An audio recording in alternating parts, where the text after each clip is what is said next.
ଆପଣ କିମ୍ବା ମା' ମାନେ ବେକରେ ସୁନାର ମାଳି, ଚେନ୍, ଲକ୍ଷ୍ମୀହାର, ମଙ୍ଗଳସୂତ୍ର ଅନେକ ପିନ୍ଧନ୍ତି। କିନ୍ତୁ ଯେଉଁମାନଙ୍କର ଆଖି ପଡ଼େ ଆପଣଙ୍କ ବେକରେ କିମ୍ବା ଆପଣଙ୍କର ଅଳଙ୍କାରରେ, ସେମାନଙ୍କ ଆଖି କେବେ ଭଲ ନୁହେଁ।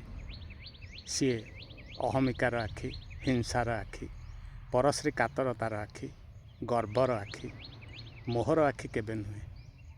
ଆଉ ସର୍ବୋପରି ଗୋଟିଏ ଡକାୟତ କିମ୍ବା ଚୋରର ଆଖି ଆପଣଙ୍କ ବେକରେ ପଡ଼ିଥିବ, ଆପଣଙ୍କର ଅଳଙ୍କାର ଉପରେ ପଡ଼ିଥିବ। କାହିଁକି? କେତେବେଳେ ସୁଯୋଗ ମିଳିଲେ ତାକୁ ଚୋରି କରି ନେବେ।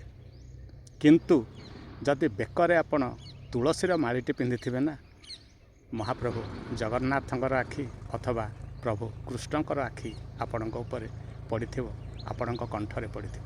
ତେଣୁ ବିଚାର ଆପଣଙ୍କର। ଆପଣ ସୁନାର ମାଳି ପିନ୍ଧିବେ କି ତୁଳସୀର ମାଳି ପିନ୍ଧିବେ। ଜୟ ଜଗନ୍ନାଥ।